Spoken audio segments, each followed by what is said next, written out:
जो जो अव्यक्त मूल्यों में संपूर्ण पवित्रता या पवित्रता के ऊपर महावाक्य आते हैं, उसका संकलन यह बुक है। तो इसका हम तीसरा भाग इस वीडियो में पढ़ेंगे और सुनेंगे। सच्चाई अर्थात बुद्धि की सफाई। जिनकी बुद्धि में ज़्यादा संकल्प उत्पन्न होंगे तो उनकी बुद्धि दूसरों को परखने के लिए भी अपने व्यर्थ संकल्प की मिक्सचरिटी होगी। इसलिए जो जैसा है वैसा परख नहीं सकेंगे। तो मूल रहस्य निकला बुद्धि की सफाई। जितना बुद्धि की सफाई होगी उतना ही योग युक्त अवस्था में रह सकेंगे। यह व्यर्थ संकल्प और विकल्प जो चलते हैं वह अव्यक्त स्थिति होने में विघ्न है। बार बार इस शरीर के आकर्षण में आ जाते हैं। उसका मूल कारण है कि बुद्धि की सफाई नहीं है।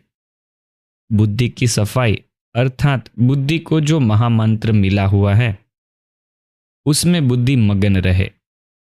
एक की याद को छोड़ अनेक तरफ बुद्धि जाने के कारण शक्तिशाली नहीं रहते। वैसे भी जब बुद्धि बहुत कार्य तरफ लगी हुई होती है तो अनुभव किया होगा बुद्धि में वीकनेस, थकावट महसूस होती है और जो भी है यथार्थ रूप से निर्णय नहीं कर सकेंगे। इस रीति व्यर्थ संकल्प विकल्प जो चलते हैं वह भी बुद्धि को थकावट में लाते हैं। थकी हुई कोई भी आत्मा न परख सकेगी न निर्णय कर सकेगी। कितना भी होशियार होगा तो थकावट में उनके परखने निर्णय करने में फर्क पड़ जाता है। सारा दिन इन संकल्पों से बुद्धि थकी हुई होने के कारण निर्णय करने की शक्ति में कमी आ जाती है। इसलिए विजयी नहीं बन सकते। हार खाने का मुख्य कारण है कि बुद्धि की सफाई नहीं है। जैसे उन्हों की हाथ की सफाई होती है, जादूगर होते हैं ना दुनिया में, जैसे उन्हों की हाथ की सफाई होती है ना, आप फिर बुद्धि की सफाई से क्या क्या कर सकते हो? वह हाथ की सफाई से झट से बदल देते हैं, देरी नहीं लगती। इसलिए कहते हैं जादूगर। आप में भी बदलने का जादू आ जाएगा। अभी बदलने सीखे हो लेकिन जादू के समान नहीं बदल सकते हो, अर्थात जल्दी नहीं बदल सकते हो, समय लगता है। जादू चलाने के लिए जितना समय जिसको मंत्र याद रहता है उतना उसका जादू सफल होता है। आपको भी अगर महामंत्र याद होगा तो जादू के समान कार्य होगा। रूप को न देखो, रूह को देखो। हर एक के मस्तिष्क के मणि की चमक बाप दादा देखते हैं। ऐसे ही अगर आप सभी भी मस्तक के मणि ही को ही देखते रहो तो फिर यह दृष्टि और वृत्ति शुद्ध सत्व प्रधान बन जाएगी। दृष्टि जो चंचल होती है उसका मूल कारण यह है कि मस्तिष्क के मणि को न देख शारीरिक रूप को देखते हो। रूप को न देखो लेकिन मस्तिष्क के मणि को देखो। जब रूप को देखते हो तो ऐसे ही समझो कि सांप को देख रहे हो। सांप के मस्तिष्क में मणि होती है ना, तो मणि को देखना है न कि सांप को। अगर शरीर भान में देखते हो तो मानो सांप को देखते हो। सांप को देखा और सांप ने काटा, सांप तो अपना कार्य करेगा ना। सांप में विष भी होता है। कोई कोई विशेष सांप होते हैं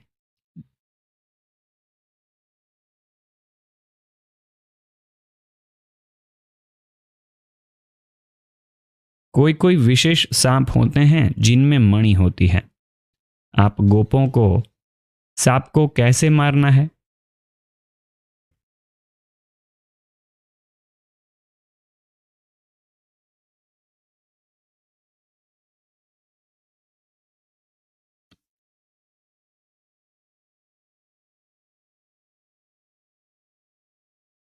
क्या करेंगे? आप सांप को देखते हुए भी सांप को न देखो, मणि को ही देखो। मणि को देखने से सांप का जो विष है वह हल्का हो जाएगा। अगर शरीर रूपी सांप को देखा तो फिर उनका बन जाएंगे, उन समान बन जाएंगे। लेकिन मणि को देखेंगे तो बाप दादा के माला के मणि बन जाएंगे। या तो बनना है सांप के समान या तो बनना है माला की मणि। अगर मणि बनना है तो देखो भी मणि को। फिर जो यह कंप्लेन है वह बदलकर कंप्लीट हो जाएंगे। सिर्फ बुद्धि की परख से कहाँ कंप्लेन कहाँ कंप्लीट, रात दिन का फर्क है। लेकिन सिंधी भाषा में लिखेंगे तो सिर्फ 2 बिंदियों का फर्क है। यहां भी ऐसे हैं 2 बिंदी, एक स्वयं की, एक बाप दादा की। यह 2 बिंदी ही याद रहे तो कंप्लेन की बजाय कंप्लीट हो जाएंगे। इसलिए आज से यह प्रतिज्ञा अपने आप से करो। बाप दादा के सामने तो बहुत प्रतिज्ञाएं की हैं, लेकिन आज अपने आप से प्रतिज्ञा करो कि अब से लेकर सिवाय मणि के और कुछ नहीं देखेंगे और खुद ही माला के मणि बनकर के सारे सृष्टि के बीच चमकेंगे। जब खुद मणि बनेंगे तब चमकेंगे। अगर मणि नहीं बनेंगे तो चमक नहीं सकेंगे। जब प्रतिज्ञा करेंगे तब ही प्रत्यक्षता होगी। कोशिश शब्द छोड़कर कशिश रूप बनो। कुमारियों को कमाल कर दिखानी है। कुमारियों का हर कर्तव्य कमाल योग्य होना चाहिए। संकल्प, वाणी तथा कर्म कमाल का होना चाहिए। कुमारियां पवित्र होने के कारण अपनी धारणा को तेज बना सकती हैं। ऐसे कमाल का कर्तव्य कर दिखाना है जो हर एक के मुख से यही निकले कि इन्हों का कर्तव्य कमाल का है। जैसे बाप दादा के हर बोल सुनते हैं तो मुख से निकलता है ना कि आज की मुरली तो कमाल की है। तो कुमारियों के हर कर्म ऐसे कमाल के होने चाहिए। बाप दादा को फॉलो करना है। ऐसे नहीं कहना कि कोशिश करेंगे।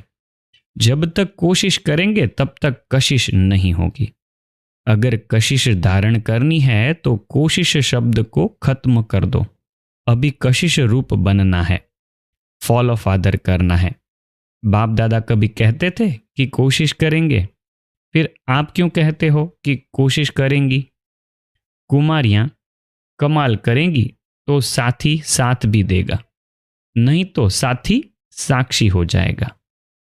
इसलिए साथी को साथ रखना, नहीं तो साक्षी बन जाएंगे। साक्षी अच्छा लगता है या साथी? जो मेहनत करते हैं उसका फल भी यहां ही मिलता है। लौकिक चीज को अलौकिक रूप में परिवर्तन करके देखो। संपूर्ण समर्पण जो हो जाता है उसकी दृष्टि क्या होगी? शुद्ध दृष्टि, शुद्ध वृत्ति हो जाती है। लेकिन किस युक्ति से वह वृत्ति दृष्टि शुद्ध हो जाती है? एक ही शब्द में कहेंगे कि दृष्टि और वृत्ति में रूहानियत आ जाती है, अर्थात दृष्टि वृत्ति रूहानी हो जाती है। जिस्म को नहीं देखते हैं तो शुद्ध पवित्र दृष्टि हो जाती है। जड़ चीज को आंखों से देखेंगे ही नहीं तो उस तरफ वृत्ति भी नहीं जाएगी। दृष्टि नहीं जाएगी तो वृत्ति भी नहीं जाएगी। दृष्टि देखती है तब वृत्ति भी जाती है। रूहानी दृष्टि अर्थात अपने को और दूसरों को भी रूह देखना चाहिए, यह है रूहानी दृष्टि। जिस्म तरफ देखते हुए भी नहीं देखना है, ऐसी प्रैक्टिस होनी चाहिए। जैसे कोई बहुत गूढ़ विचार में रहते हैं, कुछ भी करते हैं, चलते हैं, खाते पीते हैं, लेकिन उनको मालूम नहीं पड़ता है कि कहाँ तक आ पहुँचा हूँ, क्या खाया है। इसी रीति से जिस्म को देखते हुए भी नहीं देखेंगे और अपने उस रूह को देखने में ही बिजी होंगे तो फिर ऐसी अवस्था हो जाएगी जो कोई भी आपसे पूछेंगे यह कैसी थी तो आपको मालूम नहीं पड़ेगा। ऐसी अवस्था होगी। लेकिन वह तब होगी जब जिस्मानी चीज को देखते हुए उस जिस्मानी लौकिक चीज को अलौकिक रूप में परिवर्तन करेंगे। अपने में परिवर्तन करने के लिए जो लौकिक चीजें देखते हो या लौकिक संबंधियों को देखते हो उन सभी को परिवर्तन करना पड़े। लौकिक में अलौकिकता की स्मृति रखेंगे। बल लौकिक संबंधियों को देखते हो, लेकिन यह समझो कि अब हमारी यह भी ब्रह्मा बाप के बच्चे पिछली बिरादरी है। ब्रह्मा वंश तो है ना, क्योंकि ब्रह्मा ही क्रिएटर है। तो भक्त ज्ञानी व अज्ञानी है, लेकिन बिरादरी तो वह भी है ना। तो लौकिक संबंधी भी ब्रह्मावंशी है, लेकिन वह नज़दीक संबंध के हैं, वह दूर के हैं। इसी रीति कोई भी लौकिक चीज को देखते हो, दफ्तर में काम करते हो, बिजनेस करते हो, खाना खाते हो, देखते हो, बोलते हो, लेकिन एक एक लौकिक बात में अलौकिक हो। इसी शरीर के कार्य के लिए चल रहे हो तो साथ साथ समझो, इन शारीरिक पांव द्वारा लौकिक कार्य तरफ जा रहा हूं, लेकिन बुद्धि द्वारा अपने अलौकिक देश कल्याण के कार्य के लिए जा रहा हूं। पांव यहां चल रहे हैं, लेकिन बुद्धि याद की यात्रा में है। शरीर को भोजन दे रहे हैं, लेकिन आत्मा को फिर याद का भोजन देते जाओ। यह याद भी आत्मा का भोजन है। जिस समय शरीर को भोजन देते हो, ऐसे ही शरीर के साथ में आत्मा को भी शक्ति का, याद का बल देना है। होली मनाना अर्थात सदा के लिए आज के दिन को बीती सो बीती का पाठ पक्का करना, यही होली मनाना है। आप लोग भी अर्थ सुनाते हो ना। होली अर्थात जो बात हो गई, बीत गई, उसको बिल्कुल खत्म कर देना। बीती को बीती कर आगे बढ़ना, यह है होली मनाना, अर्थात होली के अर्थ को जीवन में लाना। हर दिवस पर पुरुषार्थ को बदलने लिए कोई न कोई बात सामने रखनी होती है, तो यह प्रतिज्ञा करना, यही होली मनाना है। बीती हुई बात ऐसे महसूस हो जैसे बहुत पुरानी कोई जन्म की बात है, ऐसे बीती हुई महसूस हो। जब ऐसी स्थिति हो जाती है तब पुरुषार्थ की स्पीड तेज होती है। पुरुषार्थ की स्पीड को ढीला करने वाली मुख्य बात यह होती है, बीती हुई बात को चिंतन में लाना। यह होती है पुरुषार्थ की स्पीड को ढीला करने वाली मुख्य बात। अपनी बीती हुई बातें या दूसरों की बीती हुई बातों को चिंतन में लाना और चित्त में भी रखना। एक होता है चित्त में रखना, दूसरा होता है चिंतन में लाना।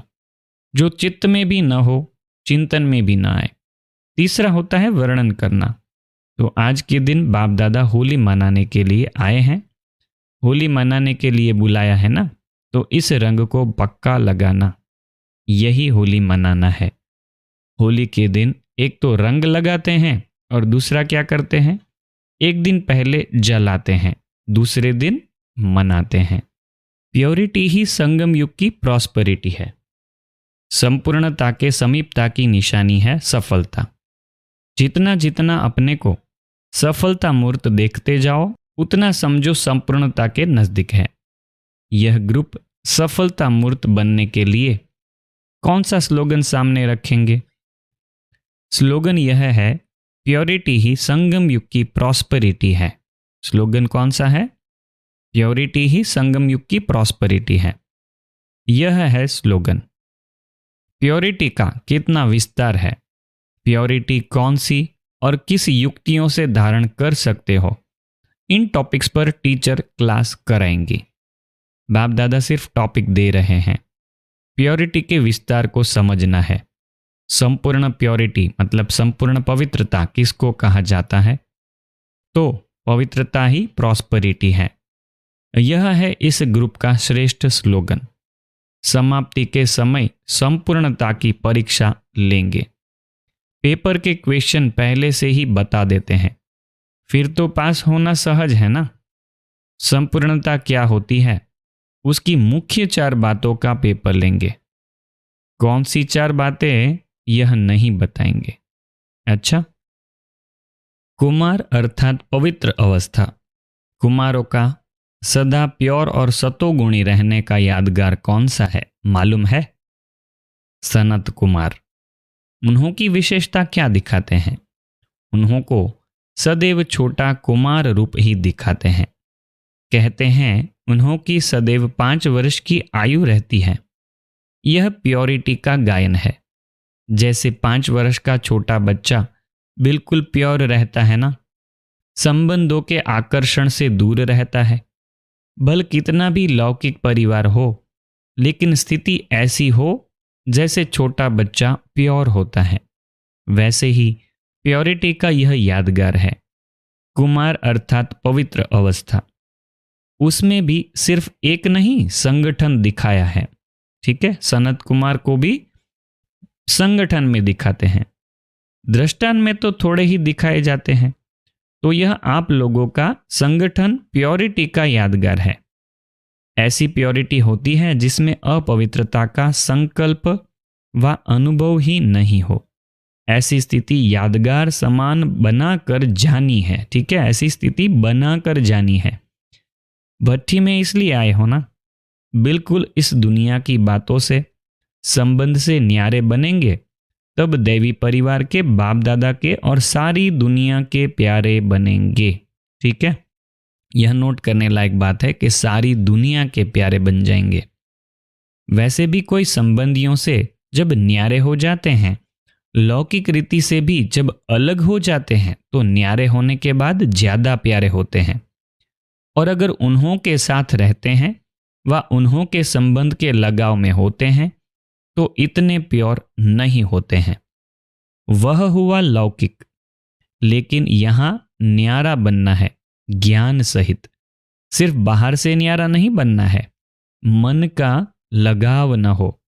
जितना जितना न्यारा बनेंगे उतना उतना प्यारा अवश्य बनेंगे।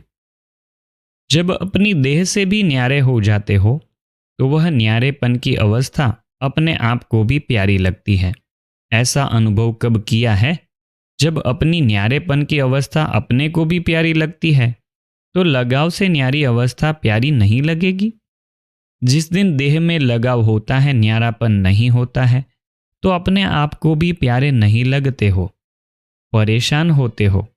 ऐसे ही बाहर के लगाव से अगर न्यारे नहीं होते हैं, तो प्यारे बनने के बजाय परेशान होते हैं। यह अनुभव तो सभी को होगा। सिर्फ ऐसे ऐसे अनुभव सदाकाल नहीं बना सकते हो। ऐसा कोई है जिसने इस न्यारे और प्यारेपन का अनुभव नहीं किया हो? अपने को योगी कहलाते हो, जब अपने को सहज राजयोगी कहलाते हो, तो यह अनुभव नहीं किया हो, यह हो नहीं सकता। तो बाबा यहाँ पर प्रश्न करते हैं कि लगाव से न्यारी जो अवस्था होती है, उसका अनुभव क्या होता है? वह हम सब ने अनुभव किया होगा। तो उस हिसाब से हमको आगे बढ़ना है। वह अनुभव को अनुभव करके, लगाव मुक्त अवस्था को अनुभव करके हमको आगे बढ़ना है। ठीक है। और बाबा ने यह भी बताया कि आपको यह भी अनुभव हुआ होगा कि जिस दिन लगाव भरी अवस्था है, सब जगह लगाव आपको लग रहा है, अगर लगाव मुक्त नहीं लग रहे हैं उस दिन, तो आपको उस दिन बहुत अच्छा नहीं लगेगा।